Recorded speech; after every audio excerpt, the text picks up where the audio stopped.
All right, everybody, welcome back to another Xvault gaming video. Xvault here, and today I'm doing something yet again a little bit different. I know it's a topic that I've talked about in the past a little bit, but not in depth or detail. Not that I'm going to go in super detail today, but I just want to bring something up. I had a conversation online with somebody with some comments, and I just want to kind of address a few things here and see what everybody thinks. But without further ado, let's go ahead and jump to it.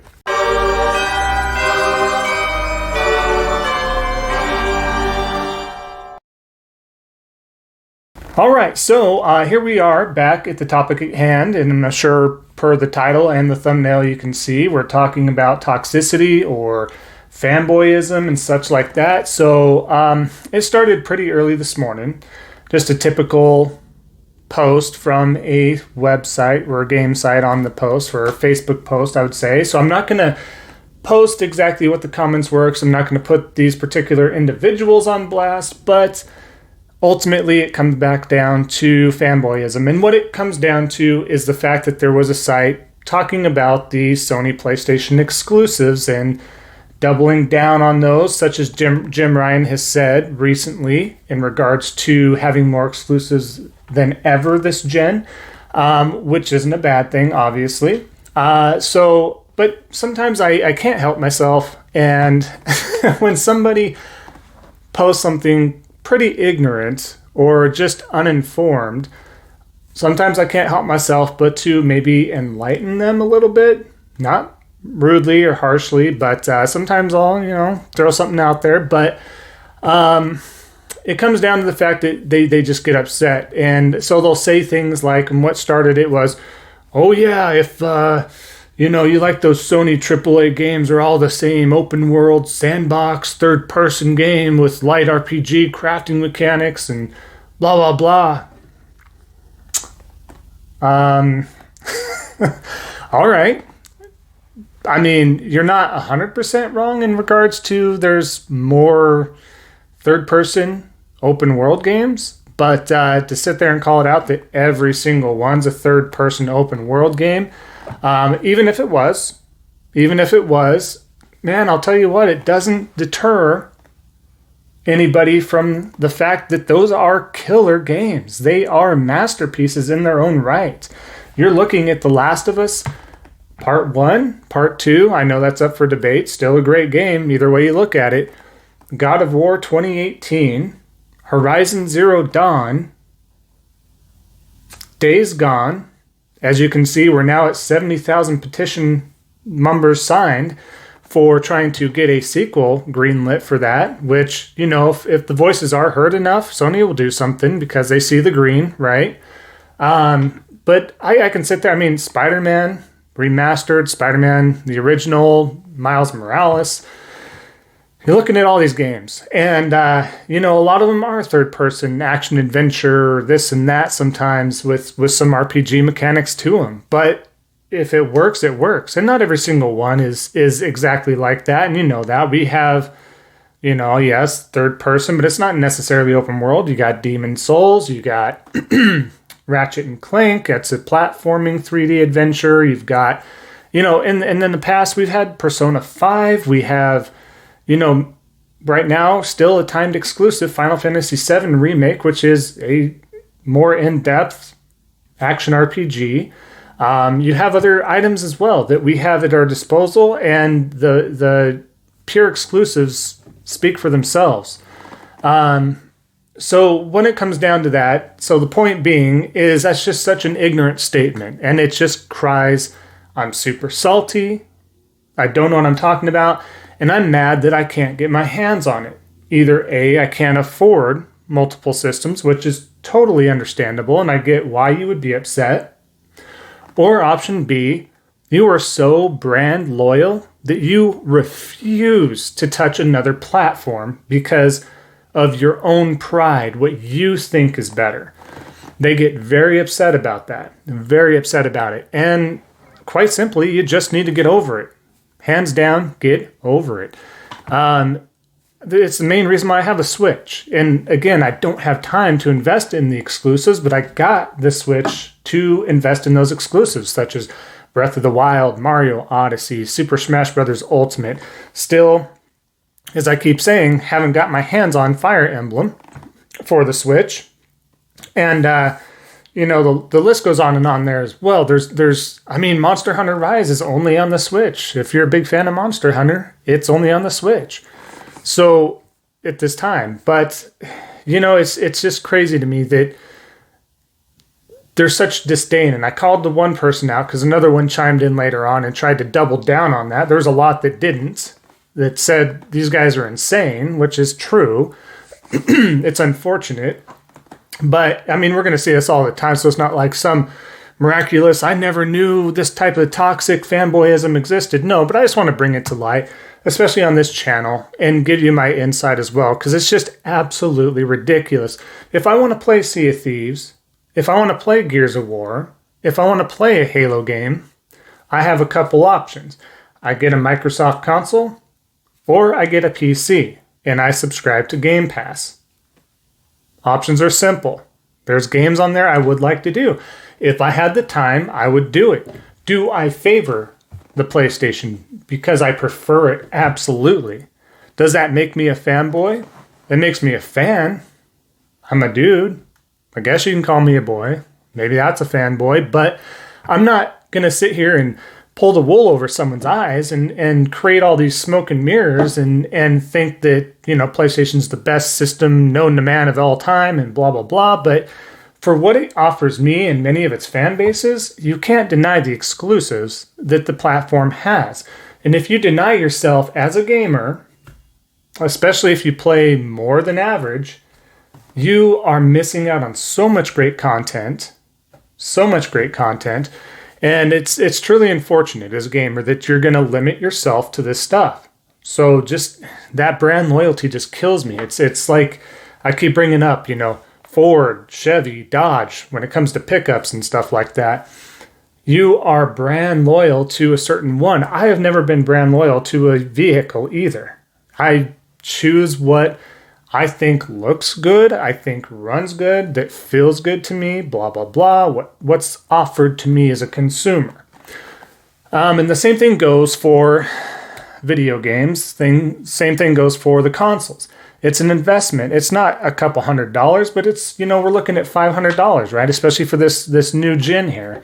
It's $500. So it's still half the cost of a brand new phone. So keep that in mind. That offers you so much that you can do, but that's just it. So I just kind of wanted to bring to light some of this to attention. I just can't stand it. So I ended up finding out, by the way, after some more dialogue back and forth a little bit, and I kept just kind of calling him out, like you're deflecting, and now he's talking about how that he was PC centric mostly, but also a Nintendo fan, because he loved the Wii and Wii U.